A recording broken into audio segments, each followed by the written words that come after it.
Hello dear students, आज हम अपना थर्ड चैप्टर स्टार्ट कर रहे हैं, धातु एवं अधातु। आपने 9th क्लास में पढ़ा था परमाणु और अणु, या जो हमारा परमाणु की संरचना हमने की थी, वहाँ पर बहुत सारे तत्वों के नाम हमने सुने थे। तो अब हम उससे फर्दर पढ़ते हैं, कुछ तत्वों के गुण भी हम पढ़ेंगे कि जो धातु अधातु होती हैं हम इनको अलग अलग डिवाइड कर देते हैं। जितने भी तत्व हमारे पास होते हैं उनको अलग अलग कैटेगरीज में डिवाइड कर देते हैं। तो उनमें से 2 कैटेगरी हैं, धातु अधातु, और कुछ होती हैं उपधातु। तो वर्तमान में जो हमारे पास तत्व हैं वो हैं 118। उसमें से मोर देन 90 धातु होती हैं और 22 अधातु होती हैं और 7 होती हैं उपधातु और 7 होती हैं हमारे पास उपधातु। ये धातु और अधातु दोनों के गुण दिखाती हैं। कुछ गुण इनमें धातु वाले होते हैं, कुछ अधातु वाले होते हैं। तो इनमें से जैसे first boron, silicon, germanium, arsenic, antimony, tellurium and the polonium होते हैं। अब यहाँ पर इस चैप्टर में जो हम पढ़ेंगे वो धातु और अधातुओं के गुणधर्म, एक सक्रियता श्रेणी हम पढ़ेंगे, आयोनिक यौगिक, उनका निर्माण कैसे होता है और उनमें क्या क्या गुणधर्म है। और ये हमारे चैप्टर से डिलीट कर दिया गया है अब सिलेबस से, तो इनको हम नहीं पढ़ेंगे। ये है पीरियोडिक टेबल एलिमेंट्स की, जिसमें तत्वों को अरेंज किया गया है। अब यहाँ पर देखिए, एक ये ब्राउन कलर में आपको दिखाई दे रहा है, boron, silicon, germanium, arsenic, antimony, tellurium, polonium, ये उपधातु होते हैं। इनके जो राइट साइड में जितने भी तत्व हैं वो सारे अधातु होते हैं, एंड इससे जो लेफ्ट साइड में जितने भी हैं हमारे पास, ये सभी क्या हैं, धातु। अब जब हम धातु और अधातुओं के गुण करते हैं तो वहां से कुछ अपवाद होते हैं।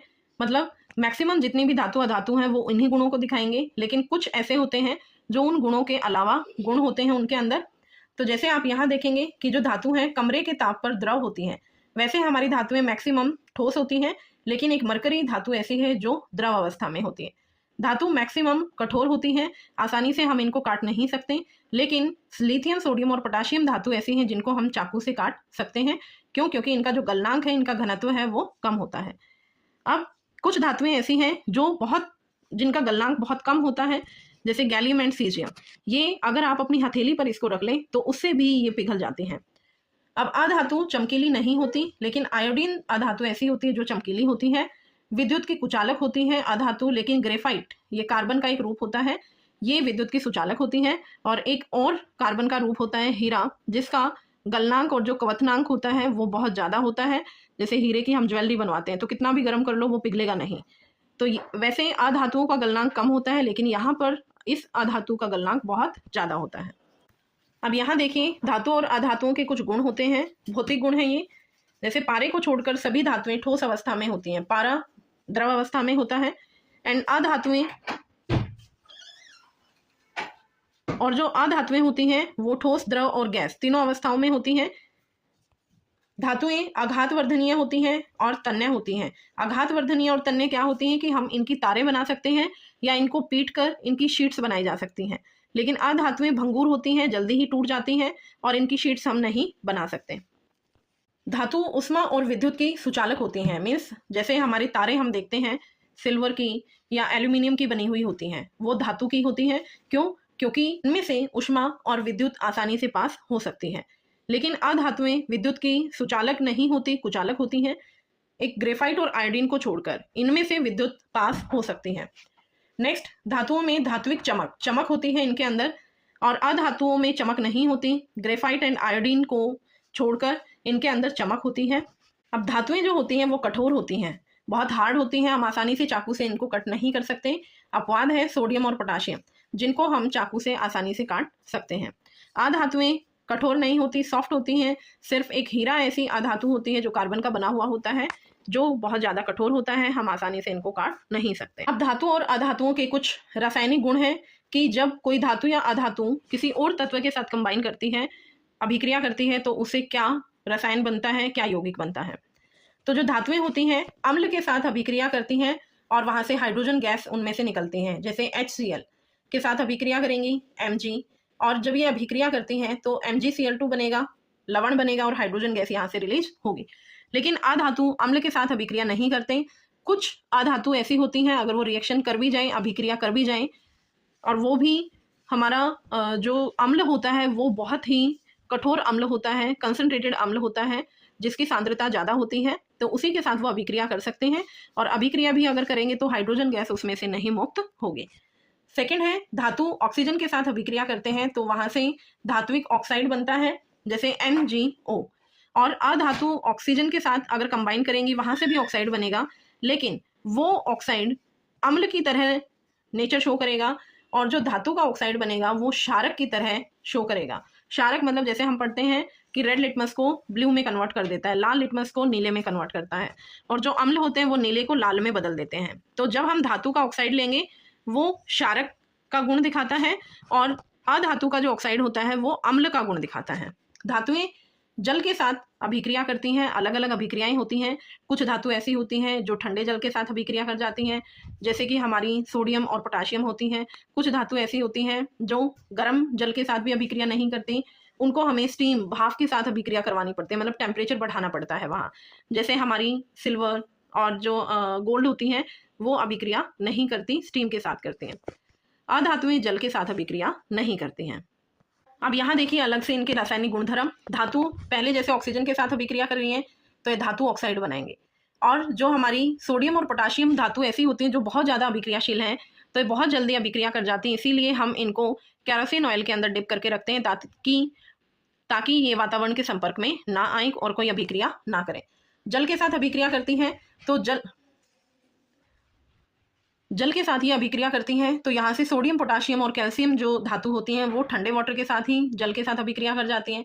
आयरन और एल्यूमिनियम ऐसी धातु होती हैं जो भाप के साथ अभिक्रिया करती हैं, मतलब जब हम जल को बहुत ज़्यादा गर्म करते हैं, भाप निकलने लग जाती है, टेम्परेचर बढ़ जाता है, तभी वो अभिक्रिया करती हैं।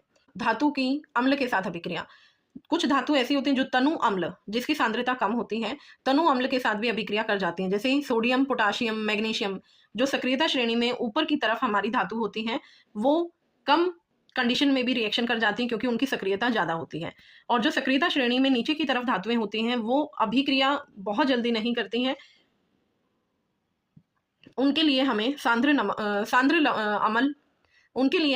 अम्ल यूज करना पड़ता है, जैसे कॉपर, मरकरी और सिल्वर। सांद्र अम्ल यूज करेंगे तो वो अभिक्रिया करेगा, नॉर्मल तनु अम्ल के साथ ही अभिक्रिया नहीं करेगा। अब एक हमारा सांद्र अम्ल होता है एक्वा रेजिया, जिसमें हम सांद्र HCl हाइड्रोक्लोरिक अम्ल और HNO3 को मिलाते हैं 3:1 में, मतलब 3 ml अगर आपने HCl लिया तो 1 ml HNO3 लेंगे। तो ये बहुत ही स्ट्रांग होता है, सांद्र होता है। इसमें अगर आप गोल्ड प्लेटिनम को भी डाल देते हैं तो वो उनको भी गला देता है, उनको भी अपने अंदर मिक्स कर लेता है। अब जो ये ऑक्साइड बना रहे हैं धातु अधातु, उनकी प्रकृति है कि जो धातु ऑक्साइड होता है वो क्षारकीय होता है, अधातु ऑक्साइड होता है अम्लीय होता है। अब है हमारे पास उभयधर्मी ऑक्साइड। उभयधर्मी ऑक्साइड वो ऑक्साइड होता है जो अम्ल के साथ भी अभिक्रिया कर सकता है और क्षारक दोनों से अभिक्रिया करते हैं, और अभिक्रिया करने के बाद लवण और जल बनाते हैं। जैसे यहाँ देखें एल्यूमिनियम ऑक्साइड। एल्यूमिनियम ऑक्साइड अम्ल के साथ HCl के साथ भी अभिक्रिया कर रहा है, और ये क्षारक के साथ भी अभिक्रिया कर रहा है NaOH। तो इस टाइप के ऑक्साइड को हम बोलते हैं उभयधर्मी ऑक्साइड। 2 उभयधर्मी ऑक्साइड होते हैं, एक एल्यूमिनियम ऑक्साइड होता है और दूसरा जिंक ऑक्साइड होता है। अब है सक्रियता श्रेणी। सक्रियता श्रेणी क्या है? यह वह सूची होती है जिसमें धातुओं की क्रियाशीलता की घटते क्रम में, यहाँ ये बढ़ता वर्ड नहीं आएगा, घटते क्रम में लगाया जाता है। मतलब जैसे ये पोटाशियम ऊपर है और जैसे जैसे आप सोडियम कैल्शियम मैग्नीशियम की तरफ जाएंगे, सिल्वर गोल्ड की तरफ जाएंगे, तो सिल्वर और गोल्ड की जो अभिक्रियाशीलता है वो बहुत कम होती है बजाय कि sodium and potassium. Sodium potassium calcium ये ऐसी धातु होती हैं जिनको ठंडे जल के साथ भी अभिक्रिया करवाओगे तो भी अभिक्रिया कर जाएगा, लेकिन गोल्ड और जो ये सिल्वर है ये ऐसी धातुएं हैं जो ठंडे जल के साथ कोई भी अभिक्रिया नहीं होती। इसीलिए हम इनकी ज्वेलरी बनवाते हैं, क्योंकि नॉर्मल हमारा डेली लाइफ में जो काम होते हैं जिस कंडीशन में होता है वो उस कंडीशन में अभिक्रिया नहीं करते। तो ये जो सक्रियता श्रेणी के आधार पर हम विस्थापन अभिक्रिया हमने फर्स्ट चैप्टर में पढ़ी थी कि वह अभिक्रिया होती है जहां एक अधिक अभिक्रियाशील धातु कम अभिक्रियाशील धातु को उसके लवण विलयन से विस्थापित कर देती है। जैसे यहाँ अभिक्रिया देखेंगे Fe + CuSO4 gives FeSO4। ये अभिक्रिया आप लैब में भी करते हैं। जो कॉपर सल्फेट होता है उसका नीला रंग होता है, और जब आप इसके अंदर लोहा डाल देते हैं तो वो हरे रंग में परिवर्तित होना शुरू हो जाता है। जैसे ही वो हरे रंग में बदलेगा इसका मतलब आयरन ने Fe ने कॉपर को विस्थापित कर दिया है और उसकी जगह खुद ले ली है। अगर हम इसी की उल्टी अभिक्रिया देखें FeSO4 + Cu, ये क्वेश्चन आता है, दोनों अभिक्रिया दे देंगे कि इनमें से कौन सी अभिक्रिया होगी, तो आप आंसर क्या देंगे? फर्स्ट वाले।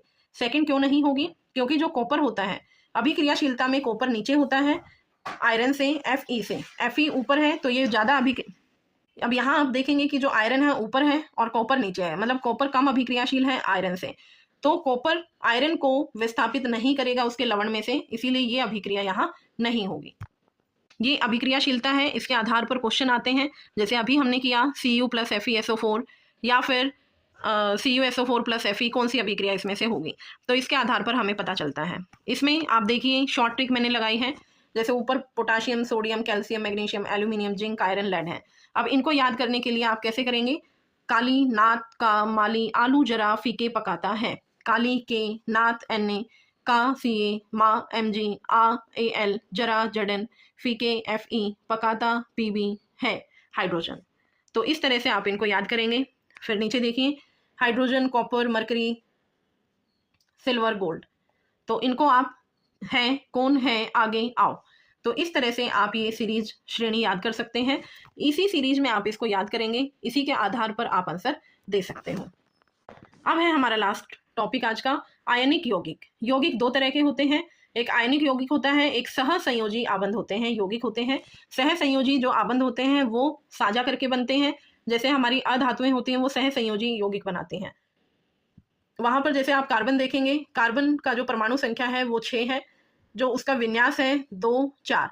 अब आखिरी जो इसकी शेल है उसे पूरा करने के लिए या तो ये 4 इलेक्ट्रॉन निकालें या इसको कोई 4 इलेक्ट्रॉन दे, तो 4 इलेक्ट्रॉन देना और लेना पॉसिबल नहीं है, इसीलिए ये शेयर कर लेता है, सहसंयोजी आबंध बना लेता है दूसरे तत्व के साथ। जैसे कार्बन का हम देखते हैं, कार्बन के 4 हाइड्रोजन मिले हुए होते हैं कार्बन के साथ मीथेन में, तो वो क्या है, सहसंयोजी आबंध से बना हुआ है। अब यहाँ पर हम पढ़ेंगे आयनिक यौगिक। जब धातु से अधातु में इलेक्ट्रॉन जाने से, धातुओं का जो गुण होता है इलेक्ट्रॉन देने का है और अधातुओं का गुण होता है इलेक्ट्रॉन लेने का, तो जब ये इलेक्ट्रॉन जाने से बने यौगिकों को आयनिक यौगिक कहा जाता है। जैसे यहाँ आप देखेंगे sodium chloride NaCl, sodium chloride की परमाणु संख्या 11 है, क्लोरीन की परमाणु संख्या 17 है। इलेक्ट्रॉनिक विन्यास देखें 2, 8, 1 सोडियम का, और क्लोरीन का अगर आप देखें 2, 8, 7। तो इसको, क्लोरीन को अपना आखिरी शेल कंप्लीट करने के लिए 1 इलेक्ट्रॉन चाहिए और इसे अपना आखिरी शेल कंप्लीट करने के लिए 1 इलेक्ट्रॉन निकालना होगा। तो सोडियम 1 इलेक्ट्रॉन निकालेगा क्योंकि ये धातु है, और क्लोरीन 1 इलेक्ट्रॉन लेगा क्योंकि ये अधातु है। तो यहाँ से सोडियम इलेक्ट्रॉन देगा और क्लोरीन उस इलेक्ट्रॉन को ले लेगा, तो देने वाले पर धनायन बनता है, प्लस आयन आता है, और लेने वाले पर माइनस आता है, ऋणायन आता है। तो इस तरह के जो यौगिक बनते हैं जो धनायन और ऋणायन से बनते हैं, कैटायन और एनायन से बनते हैं, ऐसे यौगिक को हम कहते हैं आयनिक यौगिक। अब इसमें देखिए मैग्नीशियम, मैग्नीशियम जो हमारी धातु होती है 12 परमाणु संख्या है, 2, 8 और 2 इसका विन्यास है। अब इसके पास 2 इलेक्ट्रॉन एक्स्ट्रा हैं और एक क्लोरीन को 1 इलेक्ट्रॉन चाहिए, तो अपने दोनों इलेक्ट्रॉन अगर ये देगा तो दोनों इलेक्ट्रॉन देने के लिए हमारे पास 2 क्लोरीन होने चाहिए, जिससे वो अपना आयनिक यौगिक बना सकता है। अब आयनिक यौगिक के अगर गुण धर्मों की हम बात करें तो क्योंकि ये इलेक्ट्रॉन देने से और लेने से बने हैं, तो इनके बीच में जो आबंध बनता है वो बहुत मजबूत होता है, स्ट्रॉन्ग होता है, इसीलिए इनका जो गलनांक होता है वो ज़्यादा होता है, बहुत स्ट्रॉन्ग ये यौगिक बनाते हैं। तो ये था हमारा आज का चैप्टर। आई होप आपको ये समझ आया होगा। Thank you, bye bye.